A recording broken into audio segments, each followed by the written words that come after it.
Welcome back, everybody, to We Are TPM with Kyle Teixeira and John Teixeira here again to talk to you. This week, we are discussing how to do it wrong and still win. So if at any point during this our discussion in this podcast, you have any questions or would like some info on your portfolio or really any kind of consultation or information, shoot us an email at showmethemoney@wearetpm.com. That's showmethemoney@wearetpm.com, or give us a call at 817-939-9039. Sometimes forget that one. I get so jealous every time you say that email address.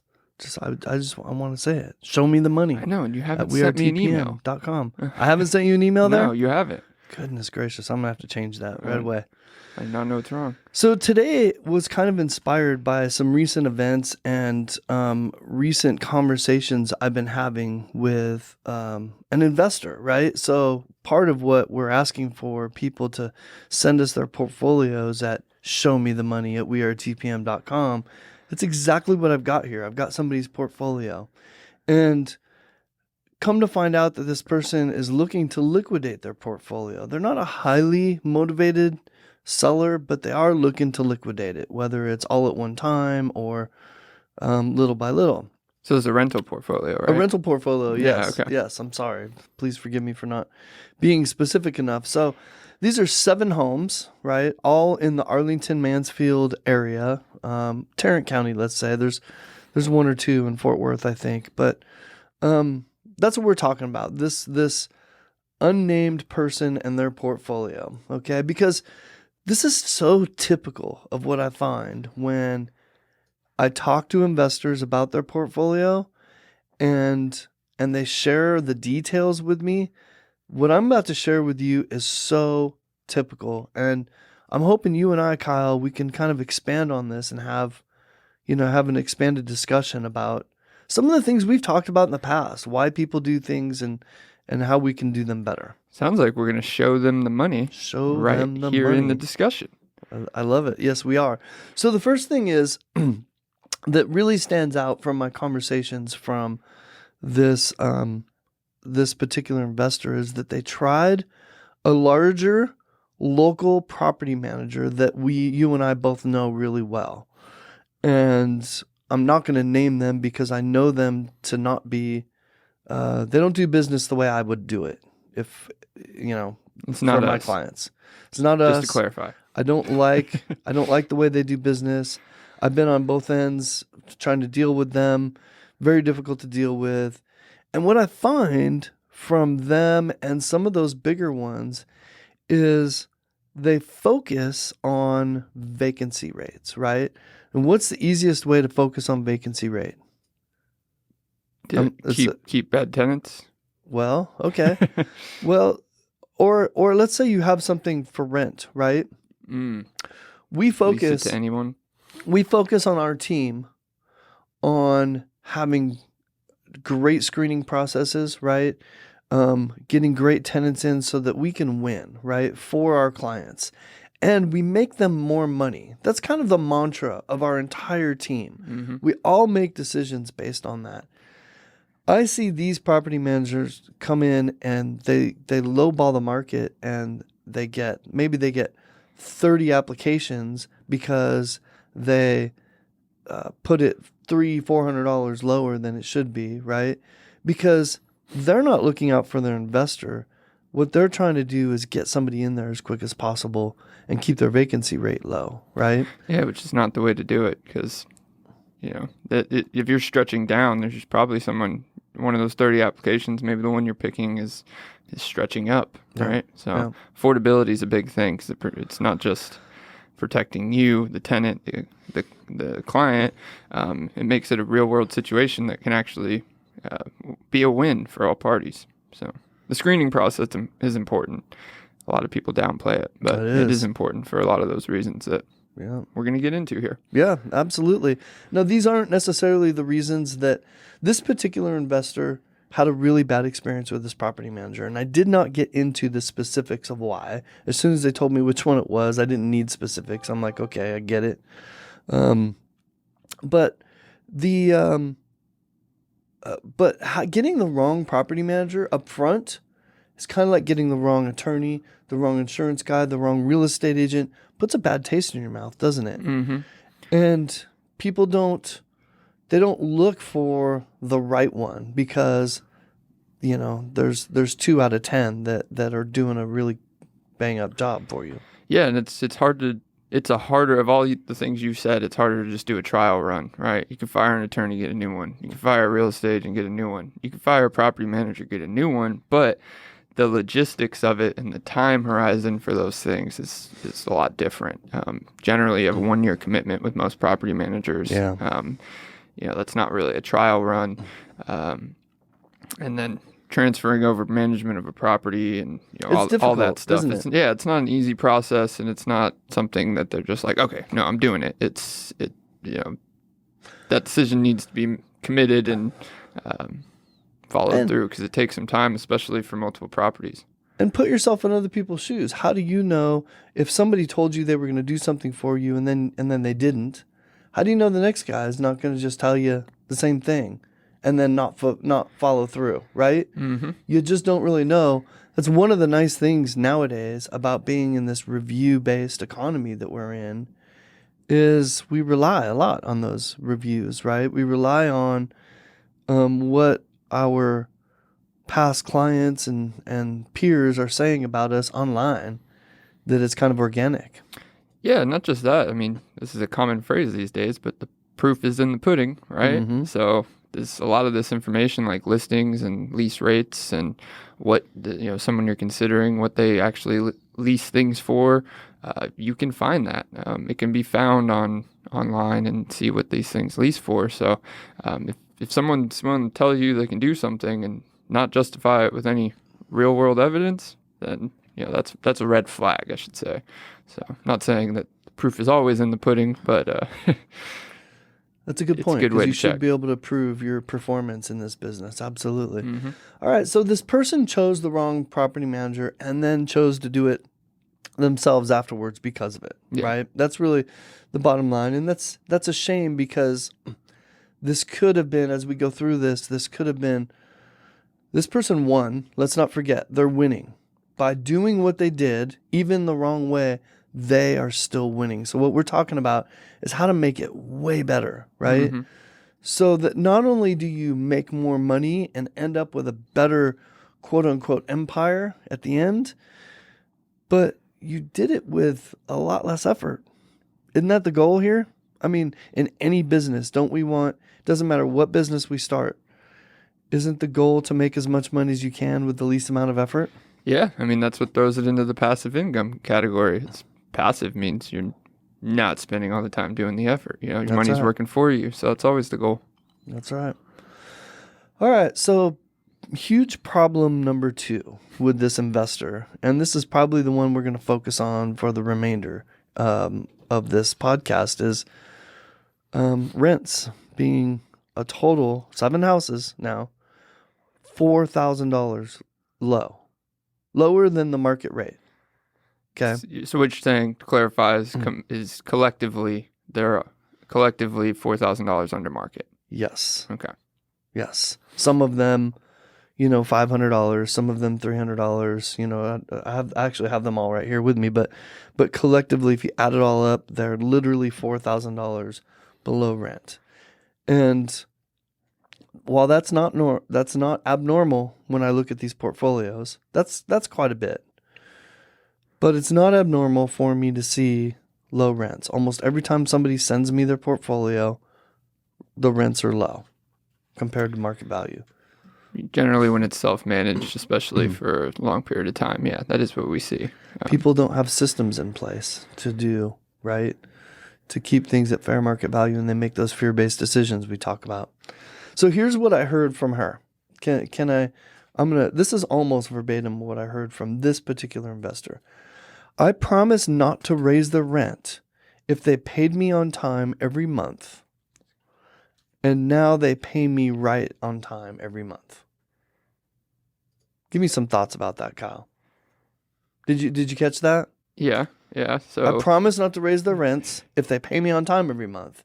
And now they pay me right on time every month. There's a follow-up statement to this too. Oh, I know. Sounds like what I said earlier, investing in your feelings, because that's an interesting deal. I'm sure they do pay on time every month because they know they're every month that goes on, they're the ones winning more and more and more. That's right. Because market rates go up, and as market rates go up, the investor's losing more and more and more for that deal. That's right. I can't help but think, I don't know if this investor has a spouse, somebody that they're investing with. I know that they have kids. There's other people in their life, right, that are counting on them. This person isn't just neglecting or they're not just neglecting their own wealth. They're literally cheating their entire family out of $4,000 a month because of this decision that they're making, that they think is a good decision, that, let me remind you, is still a winning decision. They're still going to win at the end. They're going to sell these houses. They had made a bunch of money while they were doing it, and they're going to make a bunch of money when they sell their houses. They're still going to win. My contention is you could have won far greater than you did with a lot less effort. Well, and I'd go back and argue too that, you used to talk about 7 rentals. So can you give me a year or two, or were these people ever late? When they were late, did you raise their rent? Probably not. Yeah. So what's the deal? What's the deal in reality? And I'm not saying making deals with people is the wrong way to go, but making deals for yourself and investing in anything is what makes it an investment, not a detriment. So to your investment. Well, here's some ideas that come across when I think about this, when I think of this statement, okay? And the first one is, there's lots of ways this person is trying to affect a certain behavior. They're trying to make sure that their tenants pay rent on time. Well, there's lots of ways to affect that behavior. Mm-hmm. This is the one that they chose to do it, and it's costing them $4,000. What if any of the other 19 or 20 ways that you and I could sit here and come up with to do that very same thing didn't cost you $4,000? Yeah, I mean, it sounds like a deal to make, in your head to make your life easier, right? Well, would $4,000 a month make your life a little easier? Yeah, I mean, exactly. Most people would say yes, because most people probably, not everybody even makes that per month at their normal job. So what if I gave you $4,000 a month? What if I walked up to this investor and said, "Hey, what would you do if I have $4,000 extra a month? I want to give it to you. What are you willing to do for me for that?" Well, I mean, if we offer our services to them, that's what we're doing, because we're not taking $4,000 a month. Right. They're going to be getting way more than they get now, but. I mean, that's the first thought that comes to mind, but that's it's tailored towards my experience. In the general sense, it's how long does this go on? Are you selling or trying to liquidate the portfolio now because of these deals? Because there's no end to them. In 7 years, how much will you be losing? Well, that's a good point, because this is a little bit of a side note from our topic, but her low rents are affecting the offers that I'm able to get from my investors, because investors make offers based on cap rate, which is based on, partially based on the rental amount that they're getting. Mm-hmm. And when your rents are low, your cap rates are low, and it doesn't make your portfolio look good when it's time to liquidate. Now, well, that's because it doesn't stop appreciating the value of the properties, right? But your rents aren't appreciating in, fair comparison. You're setting yourself up for a problem that grows further and further as time goes on. That's exactly right. You are exactly right. So she doesn't care about these things because, as far as she's concerned, she'll sell them individually, right? And so she's not an extremely motivated buyer. But it still holds true. If you're hanging on to a portfolio and you think someday you might liquidate it all in one, one group, keep in mind that those cap rates and those rents are going to affect the value of your portfolio. Now, they don't have to. You can do what this person's doing and wait till they're vacant and sell them like everyone else would. You absolutely can do that. But you don't know what situation you're going to be in when you're ready to liquidate, when you're ready to move on and sell those properties, right? So it's best to understand what you're doing when you're keeping those rates low. How about this, Kyle? How about maybe it's simply because people make decisions like this simply because they don't have the tools, the processes, and the know-how to do that collections properly. Yeah, collections, renewals, and market analysis, all three of those properly. Because that usually takes expertise. I'm sure you could get closer than being off by that amount per month by just looking at general tools that are out there. Like as estimate and stuff like that probably wouldn't get you off by $4,000 a month on 7 properties. So it's not that it's not known. It's probably more of a problem that's intentional, because something that comes to mind for me is market rates. It's not just about the investor. A lot of people try to say it is, and I've seen this many times. If, say, you do this for 3-4 years, you're essentially doing a financial disservice to the tenant. Yeah, I mean, they're paying less money for years and all that stuff. Well, this deal will end eventually. And right. How does their life change when it does? Because by $400 or $500 instead of $1 or $2. Yeah, you sell them, they get slapped with a 50% increase because it hasn't been tapered up, and then properly. Their life could adjust to it, all that stuff. So they're left with an option generally these things come pretty quick, okay? It was sold to a new investor brings it up to market rate. This is going to be your rate now. You can't afford it. Now you got to go out there on the market. Oh, now you're looking at the market and seeing this is market rate. I can't afford anything comparable to what I've been living in for the last 3 years, probably because I haven't structured my financial situation according to that, year over year over year. And it really gets people. I've seen it many times, people in 3-bedroom homes, in these kind of situations, that if they, tapered their finances and everything like everyone else does, accordingly, as maybe this didn't happen, but now they're stuck. They had to go take a 2-bedroom, 1-bath apartment or something because that's what they could afford. Not realizing that 3 months before that, when they bought their new car, that this would happen. Tenants aren't looking at market rates until they need to. That's right. Some tenants, even in this crazy market we've been in, they don't know. Most of them probably don't know that how much rental rates have gone up in the last year or two. They sure find out when the time comes or when they go looking for something else. But that is what a market is, what people pay for what's being offered. So, well, Kyle, you segued perfectly into my final point on this, and you pretty much made that point, and that is that if you can't be scared of losing tenants because you raised the rate and got it to market value, because if you did an honest assessment of what market value is and what your competition, where your competition is, that's part of it, right? Meaning, of a similar home in the area, what are they renting for, right? That's part of what you're assessing the market value to be. Then you shouldn't worry about losing a tenant, because when you give them notice of their new rental amount, or you offer them a renewal like we do at a discount, then you don't have to worry about them going to Zillow or Realtor.com and finding a bunch of homes that they could live in cheaper and making it's not worth it for them to bear the expense of moving 2 blocks over if that house is exactly the same price and the same condition. Yeah. Yeah, but if they're never going to make that push in this kind of situation. But it also ties back to the appreciation I mentioned. As your house appreciates, you go through hot markets like we've been in, and these units get appraised, and on the tax level, those taxes go up.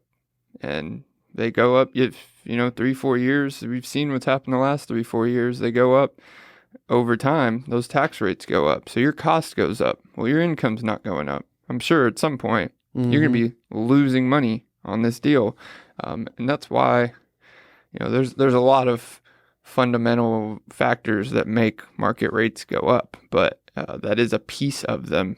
on the other side that, tenants don't see, obviously, but it affects, like what you said, cap rate. It affects monthly costs and all that stuff. So it's important to protect your own investments, not in a malicious way.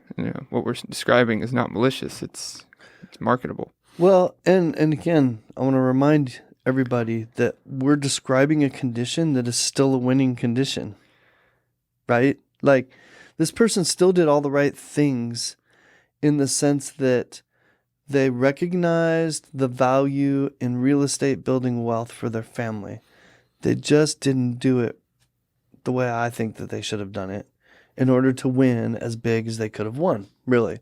And so I want to I'll keep reminding people of that, because you can do it wrong and still win. There's a million ways to do this business. There's a million ways to invest in real estate. There's a million ways to build wealth with real estate, and there's nothing wrong with all of them.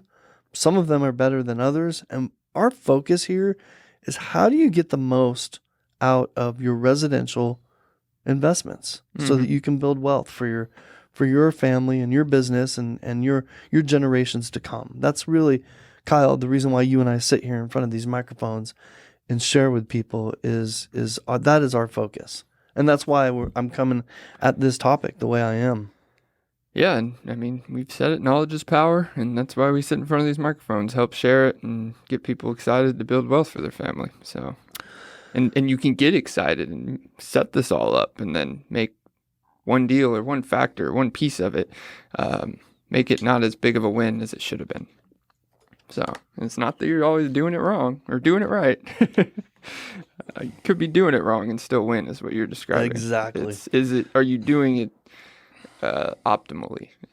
There you go. That's a great word. Are you doing it in the most optimal way? I love it.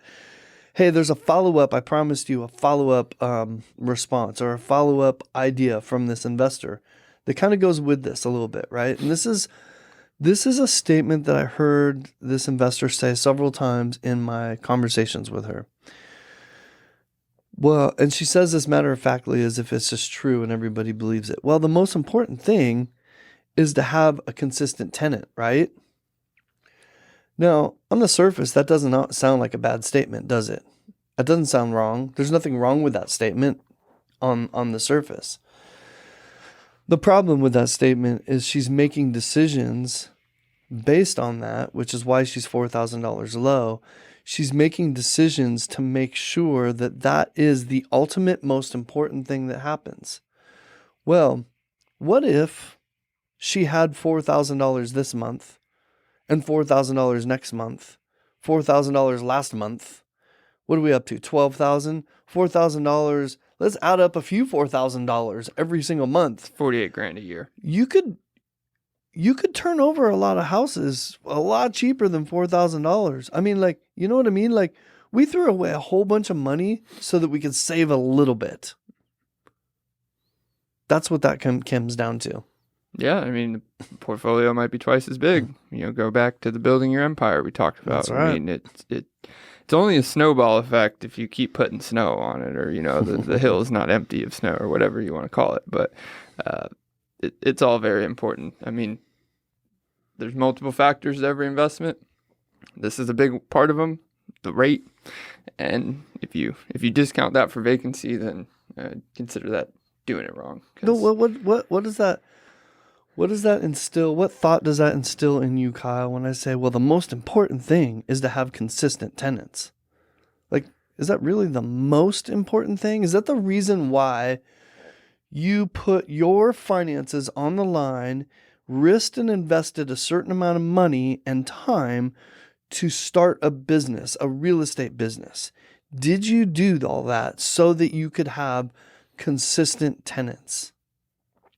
I mean, having consistent tenants is good. I'm not saying you don't want them. I'm saying, is that really the most important thing? What if I have a bad tenant in there? Don't want them. Do I still want them? They'd be consistent. It will be consistent because honestly, with that deal, you're trapping every tenant. Over time, it's a double-sided trap. I mean, they're not leaving. You will get them there consistently because they're gonna close their eyes to the market long enough to where they can't catch up, and so are you. So you're getting consistency out of the deal, that's for sure. But is it the most important thing? No, I think, like it's pretty general, but operating as optimally as possible is the most important thing. And that's considering all points of what needs to be done in a business. Like you said, it's a business. You can't just close your eyes to a piece of it and say, I'm doing great over here. This is the only thing that matters. Well, you just talk about a business. Can you say this is a business and past a certain cap rate, you can't pay the employees that run that business anymore? Oh, well, tenant consistency and lack of vacancy is the most important thing. Okay, well, now you got no employees. So Right. You've exceeded your payroll costs and now you can't do payroll. So you got to get rid of them instead of touching the market rates for an asset that is being rented lower than its value. So That's a good point. That's a good analogy. Be kind of like a business that doesn't do marketing. Like a business that does well enough for the person who owns the business. Like they're content with what it does, but it never does what it could have done because they chose not to do any marketing or have any growth. Mm-hmm. It's kind of the same type of thing a little bit. That's kind of falls in line with how to do it wrong and still win a little bit, right? Well, I mean, like, let's think of a weird analogy. If you walked into a car dealership and you were going to lease a Volvo, and then they're like, actually, for the same price, you can lease this Ferrari. As a consumer, you'd be like, well, that doesn't make any sense, but I'm going to take the Ferrari. We'll drive the Ferrari around for a year and come back around, and now you want a Ferrari.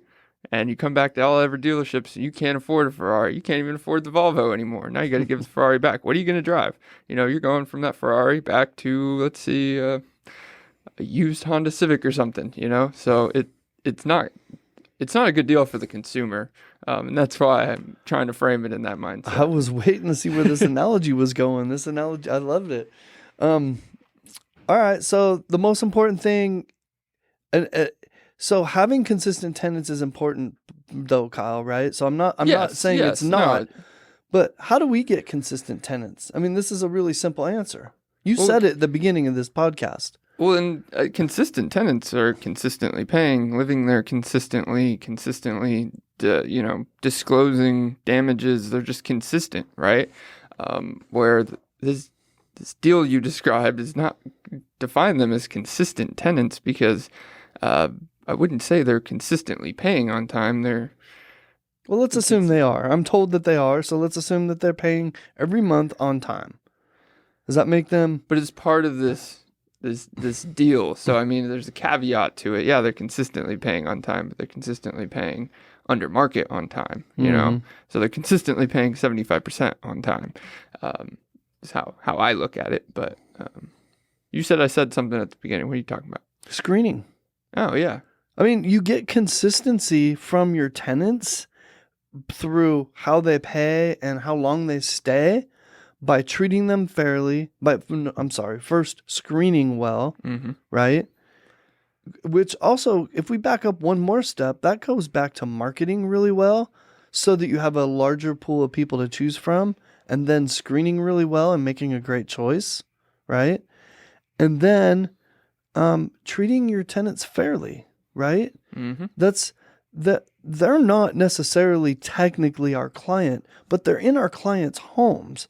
So we care about how they are being treated because we want them to have a great life in our clients' homes, and we want them to treat those homes with the respect that we'd all like them to treat it with, right? So